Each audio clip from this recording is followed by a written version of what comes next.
with breaking news. Amid the crisis between the United States and the leaders of Iran, and with the president still unclear about how to respond to Iran's recent attack on Saudi Arabia, President Trump is now under siege and taking fire from the rear from his recently fired third national security advisor, John Bolton. Bolton ripped the president's foreign policy at noon today on practically every front. The news was first reported by Politico. An attendee confirmed the account to NBC News. Bolton, who was attending a luncheon for a conservative think tank with high-profile Republican figures, criticized the president's willingness to negotiate with the Taliban at Camp David and said it sent a terrible signal. He also added that it was disrespectful to the victims of 9/11 because the Taliban harbored al-Qaeda. Additionally, Bolton said that any negotiations with either North Korea or Iran were doomed to failure, and that there was no signs either country was serious about giving up its nuclear program. NBC News reached out to Bolton and his representatives for comment but have not heard back. Just moments ago, in fact, President Trump was asked about Bolton's attack. That's better than somebody that goes around and saying we want to use the Libyan model. He said the Libyan model. That set us back very badly when he said that. So I think John really should take a look at how badly they've done in the past, and maybe a new method would be very good. Now, with all of that being said, maybe a very powerful attack. Guys like Bolton and others wanted to go into Iraq, and that didn't work out too well. All right, that didn't work out too well. That was a horrible idea. It was, and I put him in anyway. And frankly, everybody knows if you move wrong, he wants to, he doesn't realize that you get stuck. You get stuck. And they got stuck, and I'm unsticking it.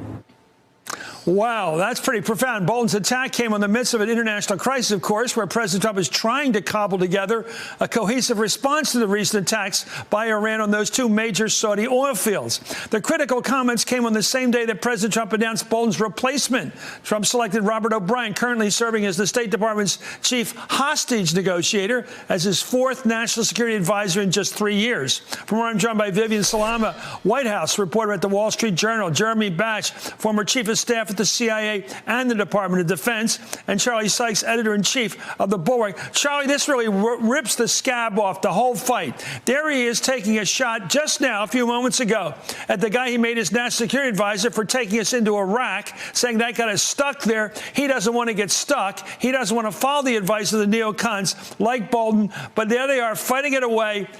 Person to person, mano a mano, at the very time he's got to be focused on what do we do with the Ayatollah and Rouhani over there in Iran. I was actually struck by how mild the president's comments were. I mean, given the way he's ripped some of his critics in the past, that was pretty restrained for Donald Trump. But, John Bolton obviously is not going to go quietly. And I think it was very interesting where he delivered the remarks and what he said. He was introduced to that luncheon by Rebecca Mercer, who was one of the most important donors on the right in conservative Republican causes. It's a very high-powered group. So there's no question about it. John Bolton still has a constituency for his approach to foreign policy. And again, the problem here is not whether or not Donald Trump is going to be too hawkish or too dovish. It's whether he's going to be too erratic, whether he's going to blunder into this and send mixed signals that'll lead to miscalculations. Vivian, it seems to me with the New York City, the media capital of the world, if you want to make noise, if you want to get your word out, you do it at lunch in New York. And he did it with all those bold print names in the room on the right. He wants the president to hear this, John Bolton. He wants this war. 100%. And exactly like what Charlie said, is that it's really not what he said, because we've known that he was sparring with the president over the Taliban coming to the United States and talking to them in general over Iran and a number of other issues. He felt like the North Korea talks were probably doomed from the start. But it's the crowd that he was speaking to. You go out there and you try to basically create a schism within the Republican Party as to the view, the foreign policy view. The president obviously taking a more conciliatory approach to things like Russia. With Iran, he's saying he was willing to talk to them. And North Korea just being the fact that we've had 3 summits with the North Koreans. This is all for a number of the more traditional Republicans a very, very unsettling thing. And so John Bolton trying to reach out to some of those folks and say, listen, this is what we are working with, and you make the decision. Now, here's the president of the United States. He's our commander-in-chief. He sets the world order, basically. What's he going to do now? He dumped this guy, John Bolton. He's gone. He's trashed in the trash can. He hires a new guy today. At the same time, he's got to make a big decision.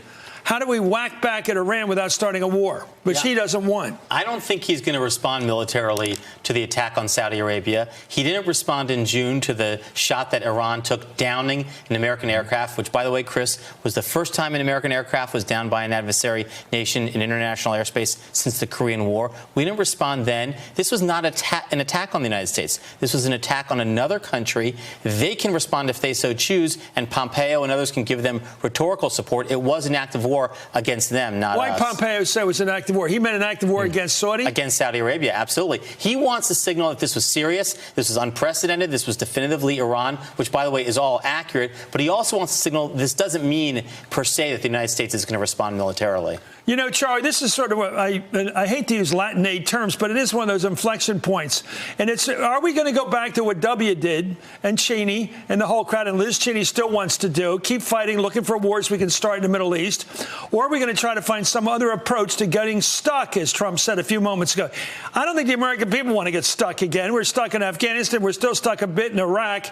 It's easier to go in than it is to come out. I think we learned that over the last 30, 40 years. Your thoughts?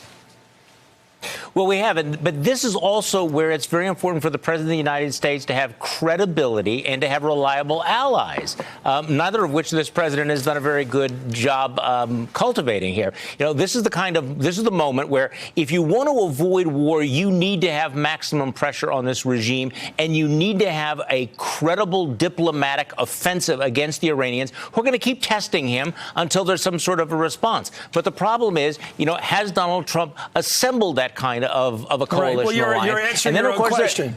Charlie, you just answered the question. And then, of course, he doesn't have allies in the world. Credibility. He got Netanyahu as a potential ally, and he may be gone in a week. Right. I don't know who his friends are, this president. I hope we have long-lasting friends, but we've been butchering those relationships. I agree with you. You don't do sanctions without allies. You can't just sanction a country. You need a lot of allies to do it. Your thoughts? How do you do it at this point? How do we go after Iran right now? Big question. Well, again, this is the problem that he has. He needs to be believable. He needs to be credible. When he makes a threat, he needs to follow through on it. I think a lot of the world is looking at Donald Trump and thinking, we got this guy. We understand how he bluffs, and therefore we can keep testing him. The one thing Donald Trump, the real danger here is that Donald Trump does not want to appear to be weak. He does not want to appear to be backing down, which could lead to the kind of miscalculation that leads to war. Well, Pompeo's tough message on Iran was echoed on Capitol Hill today by Senator Lindsey Graham. Let's listen to him in his unusual break with Trump. This attack on the oil refinery, by any reasonable definition, is an act of war. It is attacking the world economy. It's the stability of the oil markets throughout the world. Well, on the opposite end of the spectrum, Wyoming Congresswoman Liz Cheney, the daughter of the former vice president, went even further in the right-wing direction, telling reporters that the United States should consider a proportional military response. Oh, this is Dick Cheney back again. Let's go to war again against Iran. Utah Senator Mitt Romney, on the other hand, while agreeing that Iran was responsible, doesn't see the United States has to respond at all. This is the Republican Party peeking its head up, the real Republican Party. Mitt Romney, here he is. This is up to Saudi Arabia. We've been selling them weapons over the years so that they're able to defend themselves. But we're not the policemen of the world. And if Iran attacks Saudi Arabia should be the nation that decides exactly how they're going to respond. Jeremy, sometimes that guy talks like president, and I like it. I mean, restraint, intelligence, smart use of our power, not proportional response. Somebody shoots a spitball, we don't shoot it back. That's right. And Robert O'Brien, the new national security advisor, actually advised Mitt Romney. And I think O'Brien. He did before. Yes, he did. And I think O'Brien really comes from that more traditional Republican mold. Yes, hawkish on some issues, muscular internationalism, if you will. That's the way they would carry